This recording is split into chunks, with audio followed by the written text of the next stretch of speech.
5 राज्यों में चुनावी दंगल के लिए सभी राजनीतिक दल पूरी तरह से तैयार नजर आ रहे हैं और सभी पार्टियों ने सजे चुनावी शतरंज में अपने अपने प्यादे भी सेट करने में लगे हुए हैं। लेकिन इस बीच 2024 के लोकसभा चुनाव में बीजेपी की अगुवाई वाली एनडीए को हराने का दम भर रहे इंडिया गठबंधन की आपसी कलह खत्म होने का नाम नहीं ले रही है।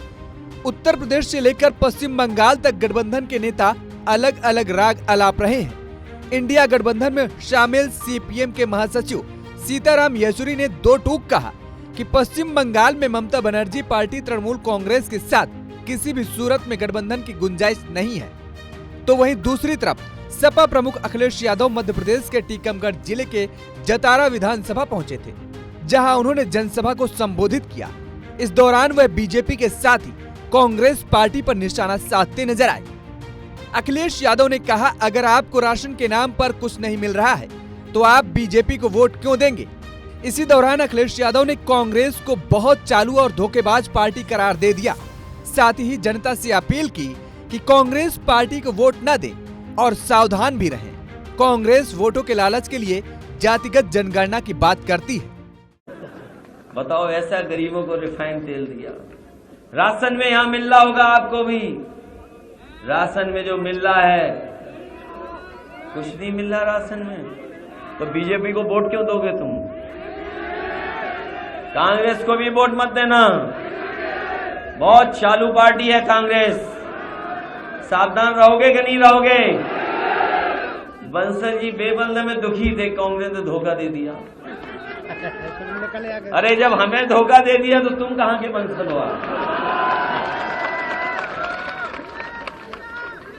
बंसल जी दुखी है, कांग्रेस ने धोखा दे दिया, हमें पहचाना ही नहीं। अरे भाई, जिनकी उम्र 80 साल हो वो कैसे पहचानेंगे आप बताओ। हम कोई नाराजगी नहीं है किसी से, लेकिन हम ये मानते हैं, ये स्वीकार करते हैं कि 80 साल के जो लोग होंगे वो कभी कभी पहचानेंगे नहीं। ये गलती हमारी है कि 80 साल के लोगों पे हम लोग भरोसा कर लिए कि वो हमें पहचान रहे होंगे।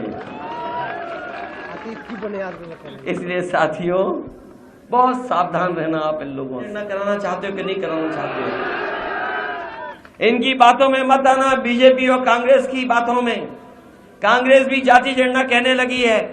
ये इसलिए कहने लगी क्योंकि उनका जो वोट था, खुद का जो वोट था, वो सब बीजेपी में चला गया। उन्हें वोट लेने के लिए जाति गणना करा रहे हैं। उधर 3 बार के सांसद और सपा के राष्ट्रीय महासचिव रवि प्रकाश वर्मा ने त्यागपत्र देकर समाजवादी पार्टी को तगड़ा झटका दे दिया है। सपा के राष्ट्रीय महासचिव रहे रवि प्रकाश वर्मा कांग्रेस में शामिल होने आज कांग्रेस कार्यालय पहुंचे। रवि वर्मा कुर्मी बिरादरी के हैं और उनकी अपनी समाज में गहरी पैठ मानी जाती है। कांग्रेस के इस कदम से सपा के साथ उसकी खाई और बढ़ने की आशंका जताई जा रही है। ऐसे में विपक्षी गठबंधन में भी दरार आ सकती है। वहीं सपा नेताओं का कहना है कि चाहे यूपी हो या मध्य प्रदेश, समाजवादी पार्टी के साथ गलत हो रहा है। सपा को गलत बर्दाश्त नहीं होगा।